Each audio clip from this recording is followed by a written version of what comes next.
Bonjour à tous et à toutes, et aujourd'hui encore une petite vidéo donc sur un Diag, le Launch CRP 919E Bluetooth. Alors, on va regarder ensemble comment est-ce qu'il est fourni et toutes ses fonctions par rapport aux précédentes valises de diagnostic qu'on a pu voir ensemble sur la chaîne du Gasoline Auto. Allez, c'est parti.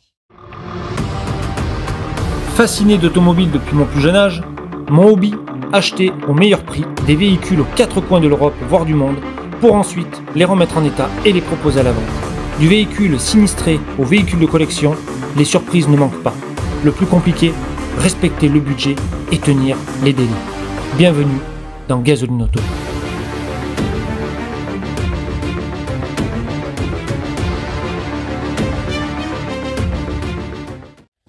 Alors, donc ça, là forcément qu'on a le manuel d'utilisation. Est-ce qu'il est en français, ce manuel d'utilisation? Et non, déjà, là, le manuel d'utilisation, il est uniquement en anglais. Donc, Launch, là, vous avez merdé, hein, honnêtement. Hein. Vous pensez pas à nous, hein, les petits Français, là. Ensuite de ça, le guide de démarrage... Ah, ils ont mis un guide de démarrage rapide en français. C'est déjà pas mal, déjà. Le manuel d'utilisation est en anglais, mais le guide de démarrage, ils se sont dit, pourquoi pas le faire en français. Mettre le Diag en charge, configuration du langage, tout ça. Voilà un petit peu. Et après, il vous donne les éventuels emplacements de la prise OBD sur divers véhicules. Vous voyez, A, B, C, donc les différentes marques. Opel, Volkswagen, Audi, B pour Honda, C pour Volkswagen.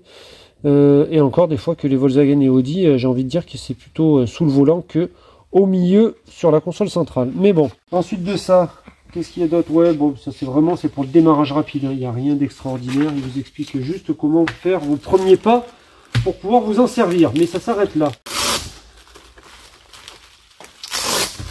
Alors, est-ce qu'ils ont pensé à le charger déjà? Oh oui, il est à 90%, donc c'est pas mal. On a la tablette avec diagnostic intelligent, diagnostic local. Autre module, qu'est-ce qu'il nous dit dans l'autre module? Boîte à outils, contrôle de distance. Fichier, tu peux aller consulter tes mails, navigateur, la calculatrice, caméra. D'accord. Ouais. Enregistreur principal, mise à niveau. Boîte à outils, tiens, curiosité. Qu'est-ce qu'il y a dans boîte à outils? Pression des pneus, BST, vidéoscope, d'accord, Diag local, avec toutes les marques. Donc déjà, tu vois, celui-là, il n'y a pas besoin de télécharger tous les onglets comme on a fait sur le précédent. Europe, tiens.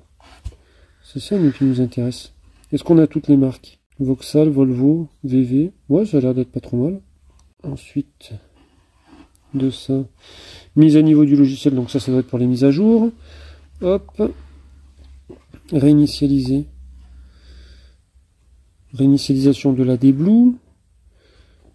Van EGR, les suspensions, le FAP, capteur PMH, les purges de liquide de refroidissement. Ben oui, parce que des fois vous avez des pompes à eau qui sont pilotées. Il faut savoir qu'il y a certains modèles d'Audi, les derniers modèles, vous serez obligé d'avoir le Diag pour pouvoir faire la purge de liquide de refroidissement, parce que ce sont des pompes à eau pilotées électroniquement, et si vous n'avez pas la possibilité de pouvoir informer le calculateur pour faire la purge de liquide de refroidissement, c'est mort, la purge ne se fera pas, vous ne pourrez jamais faire déclencher vos ventilos et tout, c'est... Voilà. Angle de braquage, toit ouvrant, tu vois. Reset des pneumatiques, des valves de pneus, reset des freins aussi, adaptation des batteries. Et donc là, le mode transport, à mon avis, je pense que c'est pour les véhicules neufs. Vous savez, quand vous recevez des véhicules neufs, il y a une opération qui s'appelle mise à la route à faire. Le logiciel permet de changer le statut des véhicules verrouillés mode transport. Le mode transport limite la vitesse du véhicule, ne réveille pas le véhicule à l'ouverture des portes, désactive les télécommandes et verrouille de nombreux équipements électroniques. Donc vous voyez, celui-là, on peut s'en servir aussi pour pouvoir pour faire la réinitialisation et la mise à la route des véhicules neufs. Ouais, c'est pas mal ça, on l'avait pas sur l'autre. Vous pouvez voir aussi que sur le côté là, vous avez, pour pouvoir le charger et mettre éventuellement soit un disque dur, soit une clé USB pour pouvoir récupérer des données de la tablette sur un support de stockage. Alors, ce que je vous propose maintenant, c'est de voir sur le véhicule test qui est un Lexus RX 450H hybride. Donc c'est un véhicule qui a 160 000 km. Et bien ce que je vous propose, c'est de brancher le diagnostic. Alors, le petit point négatif, vous voyez, sur le launch, c'est qu'il n'a pas la lumière comparé à l'autre. Et ce qui fait que du coup là, je suis obligé soit de prendre une lampe torche, soit de prendre mon téléphone pour pouvoir trouver la prise OBD.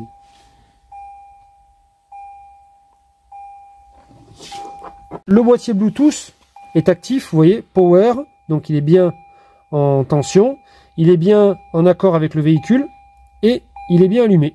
Donc là-dessus, il n'y a pas de problème.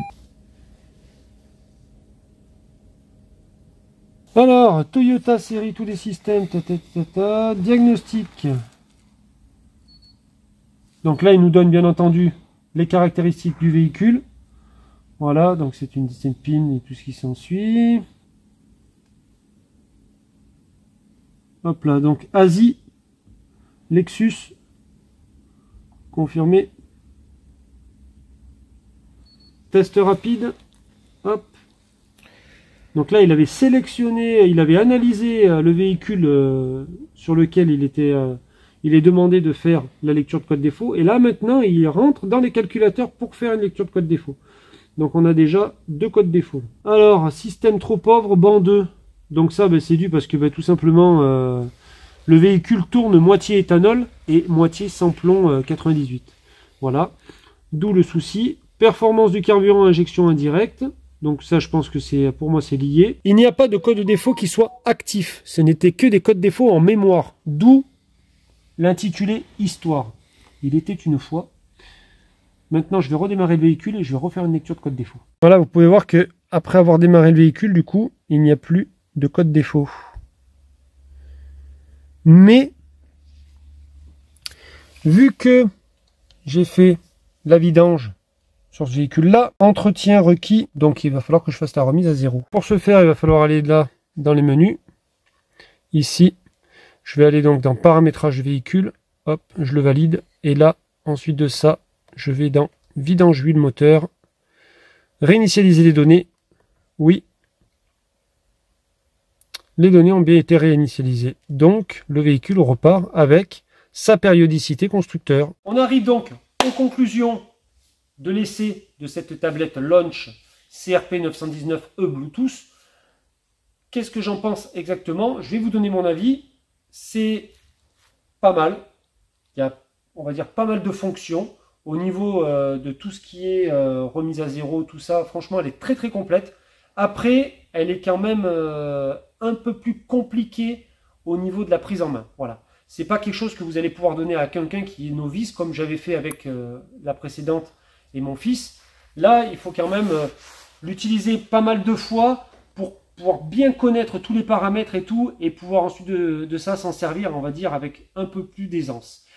Merci encore à tous et à tous de m'avoir suivi sur Gazouille Auto TV. Je vous ai bien entendu, négocier un petit code promo, parce que c'est la période du Black Friday, donc forcément que vu que c'est la période du Black Friday, il y a des promos. Vous les avez dans la description de la vidéo. Merci encore, et n'oubliez pas de vous abonner, de liker, de commenter dans la limite du raisonnable.